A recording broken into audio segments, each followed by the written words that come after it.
You can follow this story by reading the subtitles, or you can leave the audio playing while you do other things, or even to help you sleep. A little boy of just 10 years old hides and locks himself in his room with his little sister until the police arrive. What he reveals to the officers leaves everyone heartbroken.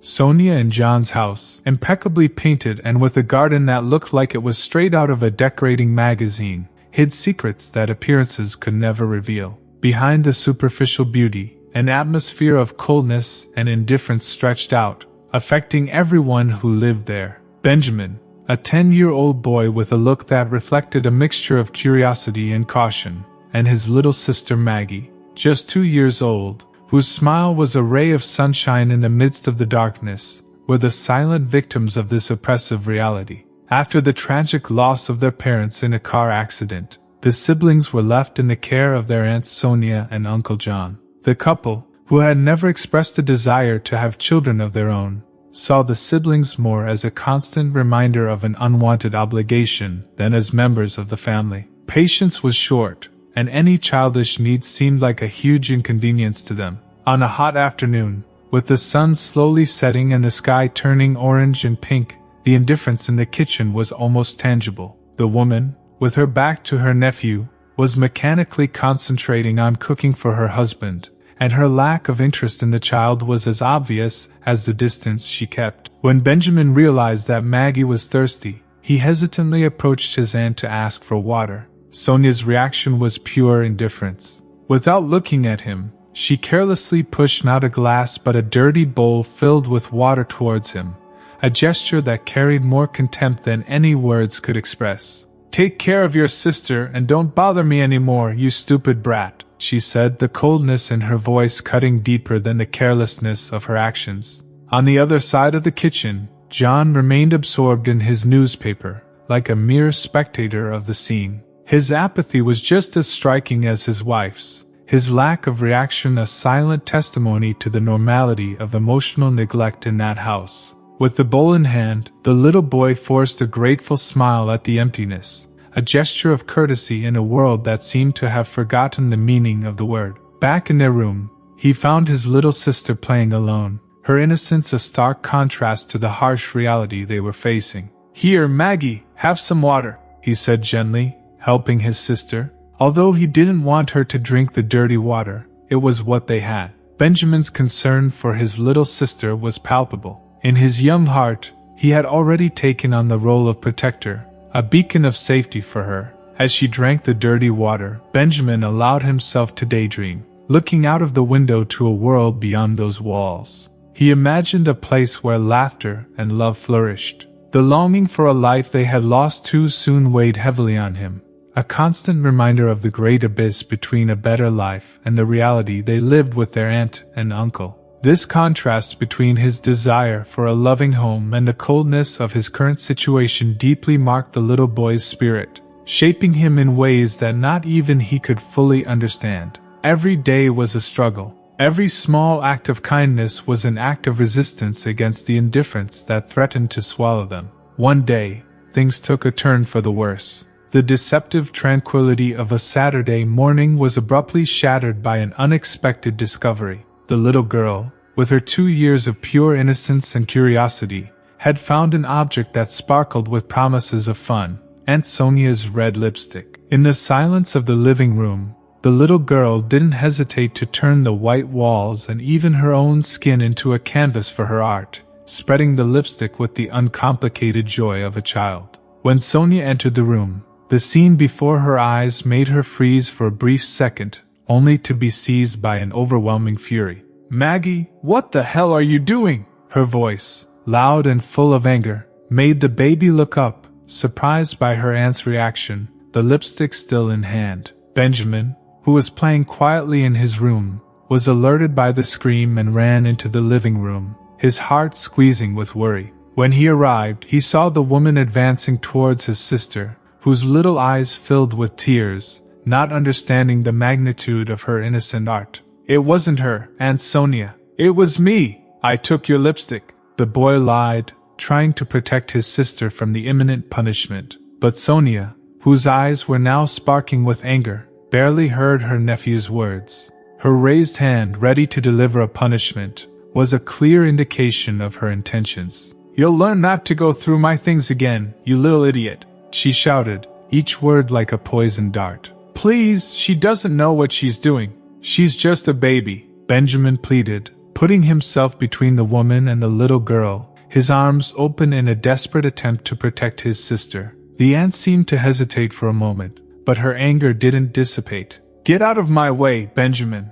I'm done with you too." It was at that moment that the little boy, driven by a protective instinct he didn't know he possessed, took action. He picked Maggie up, ignoring his aunt's protests, and ran as fast as he could to their room. With his sister crying in his arms, he closed the door firmly and locked it, pushing a heavy chair against it, just like he had seen in movies, hoping that would be enough to keep them safe. Outside, Sonya and John, who came quickly after the woman called him, were knocking on the door, their voices alternating between threats and demands to be let in. "Benjamin, open the door right now! You're in so much trouble now, you stupid kid!" The woman was screaming, and every word was impregnated with fury. Inside the room, Benjamin hugged his little sister, trying to calm her down with soft words while his own heart pounded with fear. He knew he had crossed the line, but he had no regrets. Protecting his sister was his only priority.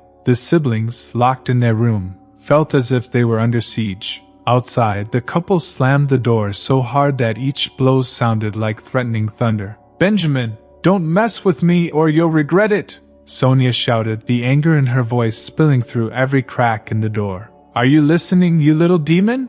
You can't hide in there forever!" John joined in, his frustration evident in his tone. "Just wait. When you get out, you're going to get the most painful beating of your life." Inside the room, Benjamin cuddled Maggie, whose crying had turned into silent sobs. The chair he had placed against the door seemed to be the only barrier between them and the imminent punishment. "They can't come in, Maggie. I won't let them," the boy muttered, trying to believe his own words. The couple continued their verbal and physical assault on the door but hesitated to break it down. After all, the colonial house they lived in wasn't just a home. It was a family relic, an heirloom that the couple preserved with distorted pride. "This house is worth more than anything. We're not going to damage it because of those damn kids," the woman said begrudgingly. The little boy knew that time was running out. With Maggie still trembling in his arms, he made a decision that would change the course of that terrible night. He picked up his aunt's phone,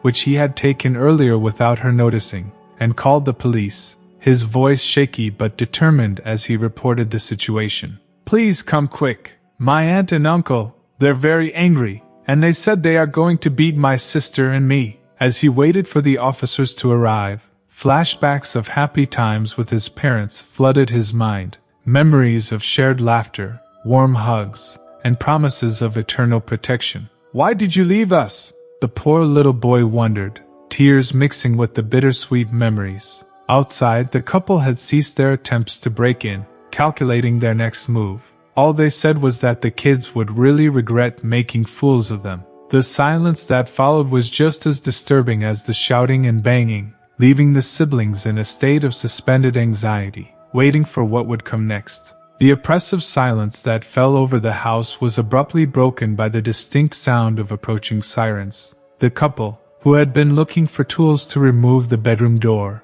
were already furious when the doorbell rang. However, they froze when they opened the door, exchanging panicked glances when the siren stopped right in front of their home. The reality of what was about to happen began to set into their guilty consciences. "We didn't call the police. What the hell are you doing in my house?" the man tried to argue, his voice breaking as the officer got out of the car and walked over to them. Officer Stewart, with his authoritative but calm demeanor, did not allow himself to be dissuaded. "We were called here out of concern for the welfare of 2 children. We'll need to go in and check out their situation," he declared, firm and unwavering.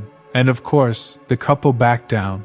The aunt and uncle's reluctance to allow the officer in only served to solidify Stewart's suspicions. As soon as he walked through the door, accompanied by his colleagues, the tense atmosphere in the house became palpable. Sonya and John, now pale as ghosts, murmured amongst themselves, clearly fearing the consequences of their actions. "The boy Benjamin, he called us," the officer revealed, observing the instant change in the couple's expressions, which went from fear to consternation. "We'll need to talk to him." Without waiting another moment, the officer ran up the stairs toward the room where the siblings were hiding. The couple, detained in the living room by another policeman, could barely disguise their nervousness, knowing that their true character was about to be revealed.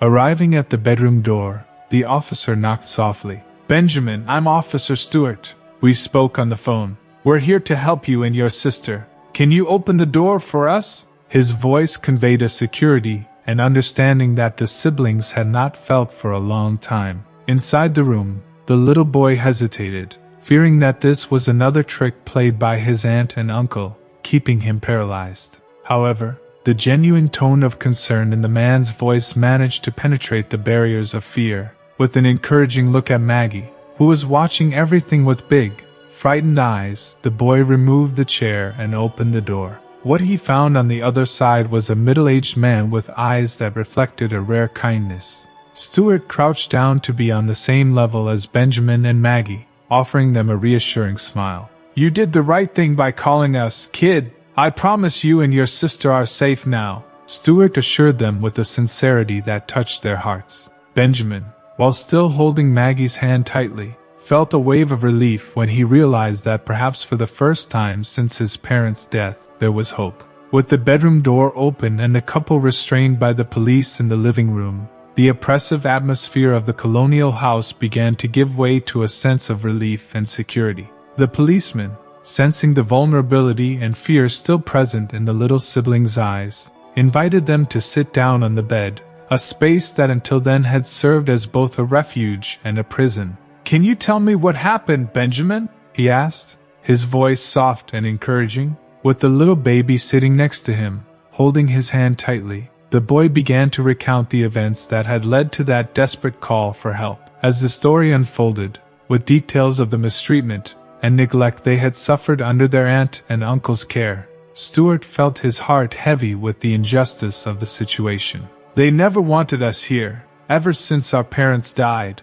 Benjamin struggled to hold back tears, the pain of loss and abandonment evident in every word. From the corridor, the sound of the couple's voices trying to justify their actions came through, muffled. But the officer remained focused on the children in front of him, with their priority clear. At the end of the report, his voice laced with emotion, Benjamin looked at the man for some sign that the promise of safety would be kept. Stewart, with a look that conveyed not just a promise but the certainty of protection, picked up the radio and spoke firmly. "We need the guardianship council here and handcuff the couple. They're under arrest for child abuse." His decision was met with a mixture of shock and relief from Benjamin, who hugged Maggie even tighter, whispering to her that everything would be all right. The couple screamed and shouted, only to be ignored. What they did to those children couldn't even be said out loud. It was pure evil. While they were waiting for the social workers to arrive, Stewart sat down with the boy on one side and the little girl on the other,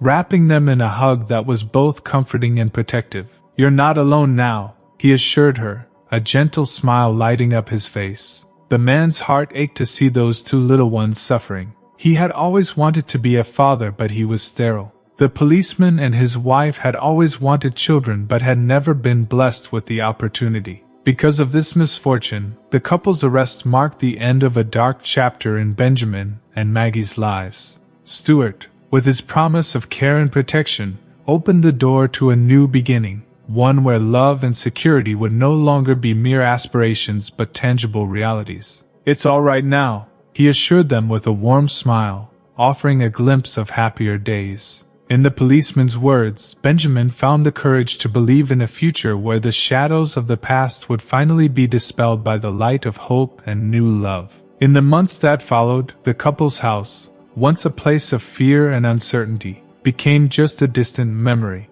During the legal proceedings that would decide the children's future, they found refuge and warmth in the home of Officer Stewart and his wife Martha, who took them in during this troubled time. The couple didn't see the children as a temporary responsibility, but as a precious part of their lives that miraculously filled the void they had. Laughter echoed through the corridors of the house, and each day brought small moments of joy and rediscovery. The trial, although tense, concluded with a decision that seemed to be the only fair one. Custody of Benjamin and Maggie was granted to Stuart and Martha. The couple were convicted for their acts of neglect and cruelty, closing a dark chapter in the children's lives. The official adoption was a moment of celebration not only for the newly formed family but for the entire community that had followed the story and offered their support. The siblings looked at their new parents with a love and gratitude that words could not express. "Welcome to our family," the policeman said,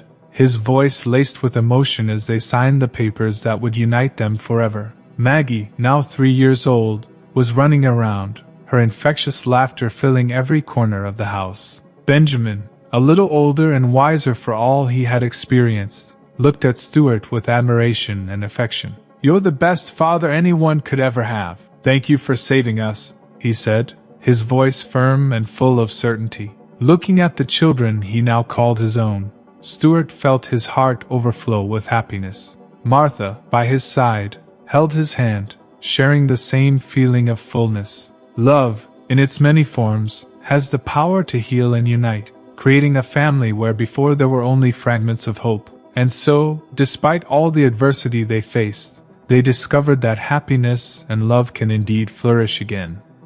If you like this video, don't forget to subscribe, give us a thumbs up and activate the notification bell so you don't miss any of our upcoming videos. See you in the next heartwarming story.